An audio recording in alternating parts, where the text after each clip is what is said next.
Hi there, welcome to Monkey John Collective, place for Nerf action figures, cosplay and props. Today we're doing a wee overview video of one of my own personal blasters. This is my double Lawbringer. I run this blaster as my primary weapon at most Nerf wars I attend. It's two Nerf Doomlands Lawbringers cut down and joined together across the middle there, butterflied at the handle. I love this blaster, it's great. 12 shots each side, flip it round, fire the other side, so 24 shots in total without reloading. It's a great blaster for running about, scavenging darts, reloading on the fly. I've also got this double springed with two stock springs on each side. I'll go over it in a bit more detail later. First, I just want to start off doing a chronograph test with it. We'll check how hard it's shooting. First off, I've got some brand new elite darts in here.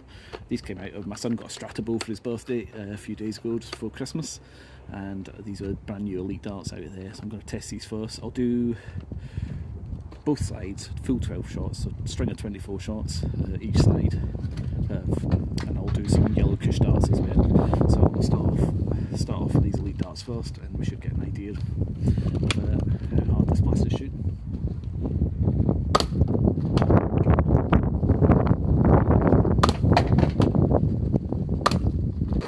So here we have a high, so if you can see that's a high of 91 there, which is brilliant. We have a low shot here of 66, giving us an average of 82 feet per second on that. That's really good stuff. Extreme spread 25, yep, that's good. Standard deviation 6, there we go. What I'll do is I'll pause this here and we'll get this going again with the kush darts. So here we go, yellow kush.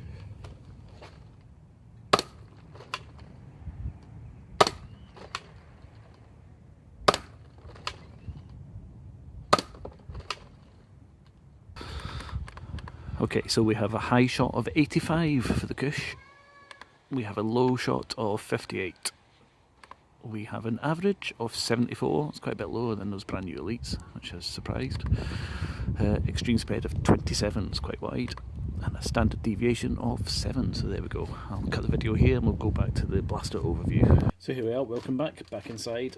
Glad it was a bit cold out there today filming that stuff on the chronograph. Scotland in the middle of winter, not the best place to hang about outside. But anyway, so I'll give you a quick overview of the blaster here. A few more details about it and how we went about this. This is a project, I'd had an idea for it for ages, but just didn't get quite around to doing it. The Lawbringers are quite expensive here in the UK. The kind of initial retail price on is about £35 UK brand new for what is essentially a really terrible blaster out of the box.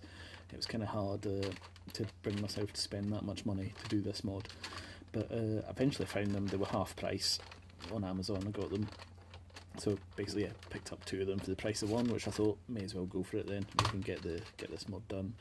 It was just a quick hacksaw to them, chop the stock bit off at the end, and chop the barrels off. I've got them here. So there's the barrel, just comes straight off the back there. The barrel straight off there. Just cut straight through, and same with the stock as well. That was just to kind of chop that straight off.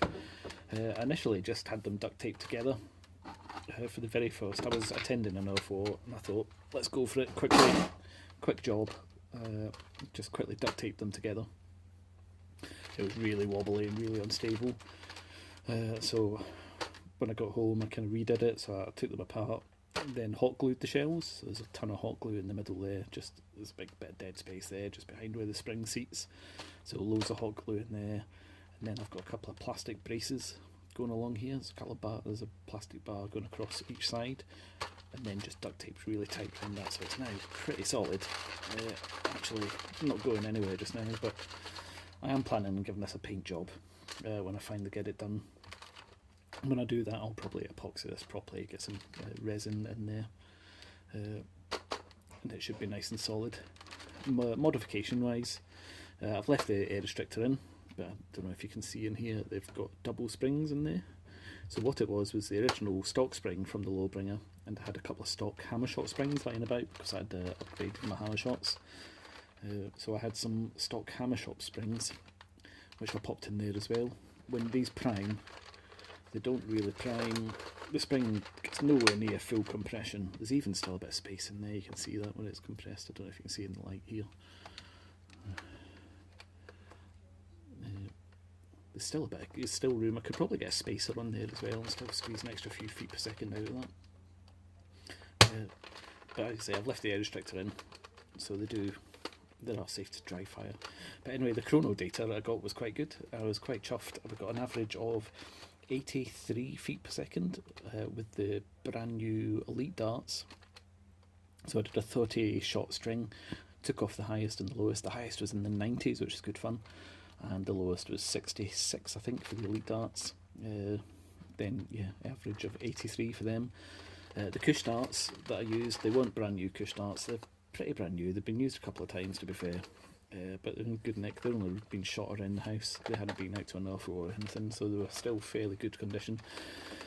Again, I got a high of, I think it was 88 was the highest with the Cush, but I had a couple of low shots in the kind of 50s, which kind of brought the average down a bit, but I did take out the highest and the lowest, and we got an average of 75 with the Cush darts, which is phenomenal for this blaster, because when this blaster out of the box is essentially in-strike powered, it's terrible. You're probably getting sub 50 FPS out of the box of this. I don't have a stock one to test, but yeah, they're not that great out of the box, these blasters. So getting this average up to over 80 FPS is fantastic, and I love it. It's great. I use it in my loadout for most games. A lot of the fast-paced games, it's good. Front loading, so you're running about, quick reloads. You can operate it one-handed. Run out of ammo, you just flip it over, and hey, ready to go again. And you can just fly load on the back there. When I also carry 2 pistols in my loadout, 3 pistols actually. So yeah, it's quite light. When I wear this, I have a sling that goes around the middle there, so I can sling this round on my back and go to my pistols if I need to. And I have a couple of dump pouches on my trousers where I keep spare darts, so anytime I've got a wee second, I can just quickly reload this. And 24 shots without reloading, so it keeps you going. I've used this in many games and rarely run out of ammo in it, unless it's a particularly frantic HVZ game. And I'll maybe run out of ammo on this and have to go to my pistols, but then I can find a safe spot and quickly reload everything. So it's really good. Really works for me in the games I play. But yeah, it'd be better if I could just squeeze a few more FPS. I might take the air restrictor out, maybe put a spring spacer in. I could maybe get that up to into the 90s on average, which would be awesome. And it'd be quite a competitive blaster, and it's just, yeah, I love it. It's just fun. It's excellent. It always gets people stopping you and wanting to have a look at it, and you get some funny looks. It's all good fun. Can't wait. I've got a paint job in mind for it. Just now I have my wee Monkeytron logo on there on both sides. Just so I don't have to write my name on it. Everyone knows it's mine anyway. But I've got a good kind of steampunky, kind of brassy, kind of metallic-y paint job in mind for it, so I'm looking forward to getting that done whenever I get some time. I'm always busy painting blasters for other people. I never get around to painting my own blasters, unfortunately. But yeah, I love this. I will be using this blaster for a long time to come, I'm pretty sure. And it's just, yeah, it's just comfortable. You can also use the back here as a stock when you're shooting it, so you nestle into it. It gives you a good stock, good priming. Yeah, I love this blaster, the double Lawbringer. I've not thought of a name for it yet, but I might come up with something once I get it painted. I might name it properly. I'm not really into naming my blasters, to be fair, but I might do this one since it's a special one for me, and I really love it. Anyway, thanks for watching. Any questions, drop us a line in the comments, and you can, I'll see if I can help you. But here we go, my double Lawbringer. It's a whole lot of fun. Anyway, thanks very much. Monkeytron Collective, signing off. See you later.